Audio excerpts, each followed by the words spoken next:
Hey, what's up, everybody? This is Charles Sabanson, and welcome you guys to another episode of the Dreamers Pro Show.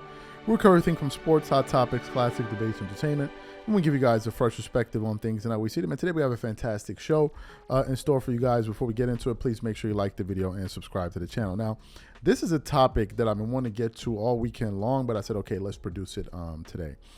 I believe it was a show that was published on Fox Sports Radio's YouTube channel. I think it was either on Saturday or Friday or Saturday, right? One of those days. But when I came across it, I was surprised to hear what these people were saying, because the way this whole Bronny thing is being covered, especially from networks like ESPN and others, they've really been kind of, handling the situation with kid gloves.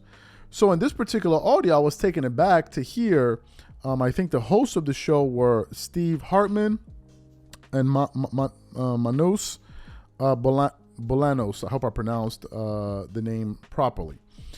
But essentially what they were discussing was Bronny James' debut performance in, the Summer League, right? So as he was talking about it, he said something that I personally believe we will never hear anyone in the mainstream. I'm talking about the mainstream. I'm talking about shows like ESPN First Take, Speak for Yourself. First Things First, Get Up, right? I don't think you're going to see any one of these analysts say what this gentleman had to say in this audio, where he essentially was saying that, look, based on the things that he's seeing, he doesn't believe that Bronny James should even be in the NBA right now. And I was like, whoa, what? And it was actually a show that performed very well, and a lot of people left some comments under the show to, reacting to what he had to say. So those are the comments that we want to focus on today. Before we even get into what the gentleman said, today's video is brought to you by a brand new sponsor, Game Time. Game Time is an authorized ticket marketplace of Major League Baseball, which makes getting tickets faster and easier. For example, I am super excited about the upcoming MLB games. With Game Time tickets, I can easily pick the best tickets for me. I love that I can choose between different deals. I have the option to select the cheaper deal, the best option deal, or my favorite, the flash deal. The flash deal gives me the option to find discounts that I can only find on Game Time. Once I select the ticket I want, I can view my seat. And it's not just restricted to baseball. I can also look for the best ticket deals for other sports like football, the NBA, concerts, comedy, or other theater shows. Included in my purchase, I also have a 24-hour return guarantee, a lowest price guarantee, event cancellation protection. So take the guesswork out of buying MLB tickets with Game Time. Download the Game Time app, create an account, and use code CLNS for $20 off your first purchase. Again, create an account and redeem code CLNS for $20 off. And remember, whenever you support this sponsor, you're supporting this channel. Thank you. So what we want to do now is want to play exactly what Steve had to say here, and then want to come back and react to his comments. Take a listen to Steve here. He's a 19-year-old kid, and I'm rooting for him. Okay. I want to get that out of the way. Here's the reality of the situation. Bronny James, right now, does not belong anywhere near the NBA. He's not anywhere near talented enough to actually have a position in the NBA and have an NBA contract. The thing that really bothered me at the press conference to introduce him and connect as the new rookies on this Lakers team. His fashion? It wasn't the fashion. I don't care about fashion. What bothered me was the insistence on the Laker organization, namely one Rob Pelinka, to say he's earned this. Yeah. And I'm like, stop. Just stop right there. The only reason that Bronny James is a Laker is because his father wants him to be a Laker. Just say it. Don't pretend like, well, he earned this. He didn't earn anything. There are literally thousands of college basketball players that have very similar numbers to Bronny James, and none of them would ever in a million years get a sniff of the NBA. The only reason Bronny James has a contract with the Lakers is his father. Just say it for what it is.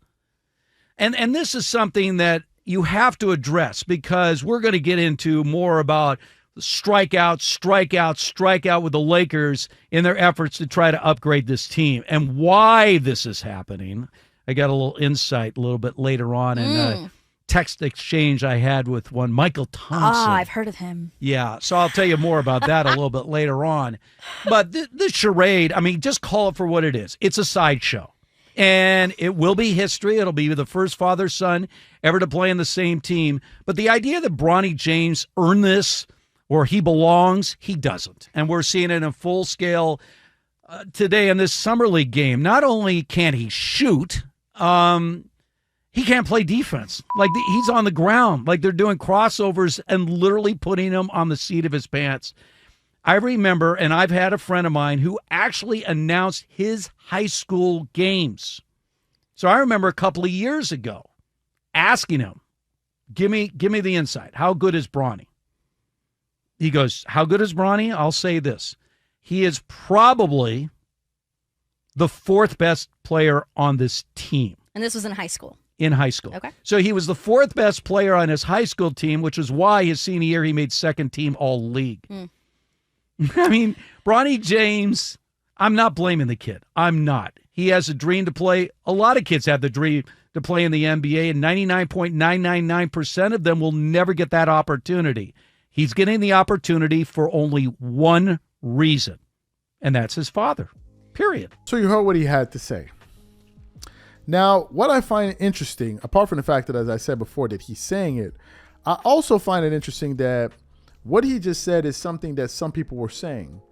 As a matter of fact, I came across a segment on Gil's Arena with Gilbert Arenas and Rashard McCann going back and forth. And they were arguing these two positions. Gilbert was saying that, look, I think Bronny James going to the NBA is the best place for him because he believes that being in the NBA, learning how to be a professional, being in practice, going against players like D'Lo and others is going to prepare him. So in the future, he's going to be a much more advanced player. Whereas Rashard McCann was like, he believes that if he had stayed in college, he would have been able to develop even more. So by the time he got to the NBA, his development would be accelerated because he would already have been a better player. And they were kind of going back and forth with that thought. Look, whether or not Bronny James deserves to be in the NBA or not is irrelevant because he's already in the NBA. And now we're getting to the point where his production is going to speak for itself, right? His production is ultimately going to speak for itself. Bronny is going to be the one that's going to have to go out there and play very well and represent himself and represent the Lakers, right? It's not going to be, we can't talk Bronny into being a great NBA player. He's ultimately going to be the one that's going to have to go out there and prove it. Now, what I like about Bronny, I've been saying it now for weeks, is that he seems to have a lot of emotional maturity, right? If you listen to him talk about the things surrounding him, he seems to be very, cool about it. He's cool as a fan. He's not really bothered by things. It seems that things just kind of roll off of his shoulder. It seems to be people around him that are much more emotional about the things being said. Now, here's my main point. I believe that gentlemen like this, what's the gentleman's name? Steve Hartman, should be able to voice their opinion if they are evaluating Bronny James as a basketball player. I think that there are a lot of people that are out there trying to silence other people by saying, "Oh no, but Bronny James, y'all are just haters. Y'all are just hating on Bronny." It's like, no, but we do this with every other NBA player. So why is it different now that all of a sudden they're talking about Bronny? Number one. Number two, why should it be different? Why do you guys want Bronny to get preferential treatment? We talked about Ben Simmons. We talk about James Harden. We talk about Russell Westbrook. We talk about Kawhi Leonard. We talk about Luka. We talk about all the players in the NBA. And if Bronny James is getting the type of attention that he's getting, and we all understand why that is, because it's certainly not for his production, then people should be able to have varying opinions. When Victor Wembanyama came in his first Summer League game, he didn't play well, people roasted him. They did. And there wasn't anybody out here talking about, oh, people were saying he's a bust and all of this stuff. And then Victor ultimately came back and started playing well. Like, okay, pump the brakes. This dude is the real deal. But the fact is, they spoke about him. And now what I'm seeing is these people out here talking about you're a hater. It's like, no, we're talking sports. We're talking sports. We talk about all these athletes, all of them. So why should Bronny be any different? And personally, I don't think Bronny wants to be any different. I think it's the supporters out there that are turning this into something bigger than it actually is. Oh, no, you can't say this about him. You can't say that about him. Why not? We're evaluating what we see. Why can't we? Right? And that's my point. So if this gentleman wants to take that position, so be it. We've said worse about other players. And personally, I don't think he's saying anything bad. I just think he's giving his opinion based on what he sees. That's how I see it. So what I want to know from you guys, what do you think about today's analysis? What do you think about the points the gentleman had to make? Do you think they're inbounds or out of bounds? Whatever you guys think, please leave your thoughts and comments in the comment section. We catch you guys on the next show.